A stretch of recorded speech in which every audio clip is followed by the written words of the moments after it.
When we're trying to avoid sugar, which we all seem to be at the moment, we tend to look for something that's savoury and good for us, and nuts fall into that category for most people unless you're allergic. So I thought I'd talk about the hierarchy of nuts because they're not all created equal.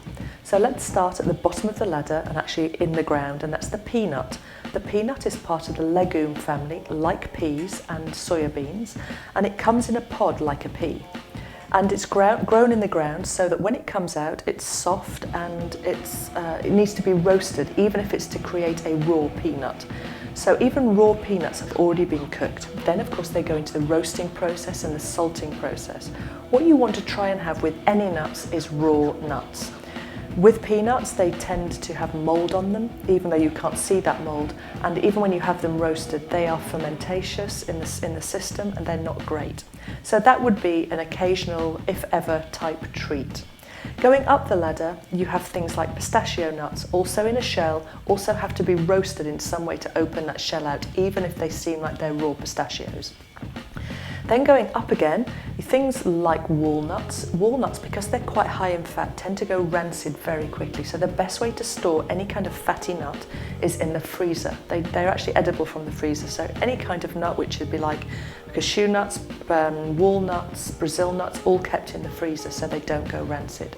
That brings me on to something a little bit like the walnut. So the walnut doesn't necessarily need to be soaked, but is great if it comes from a shell. So you can have it, the best way to get any nut, if you can raw, is as close to source as possible. So that would mean cracking the shell of it yourself. The cashew nut, which is actually not really a nut, it's actually a little sort of stem from the cashew fruit, which grows often in Brazil and is used a lot in recipes there and in juices. So there's a lot of process that goes around, and you may have seen the way that they extract the cashew nut or the cashew seed out of the shell, and it's a pretty dirty, difficult process. The cashew nut is the highest in carbohydrate, so if you're looking for the lowest carbohydrate nut, the cashew nut wouldn't be the one to go for. But eating that raw is much better always than having a roasted one. And then macadamia nuts and Brazil nuts, really fatty, very high in fat. And macadamia nuts, incredibly difficult to get open and really expensive. But if you can get raw ones of those, good for you. And also with the Brazil nut, great raw because it's high in selenium.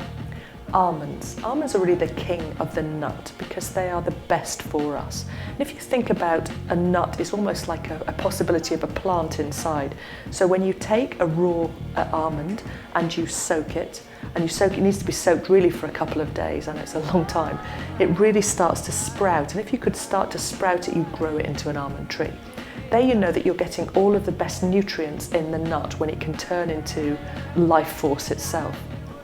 The best thing with almonds is to soak them for a couple of days and then peel the skin off because the skin's got a lot of tannin in it. But life's too short to peel almonds, I know. So even if you soaked it for an hour, it would help the digestibility of that. But if not, almonds are still great. But limit your nut intake, because if you're having lots and lots of nuts, you get a thing called nut gut. It's pretty heavy in the stomach, and lots of raw foodists and raw food restaurants use nuts in a big way to create a lot of their bases for things, because they can use them to make things creamy because of the fat in them, and also to use as a crunchy base for things.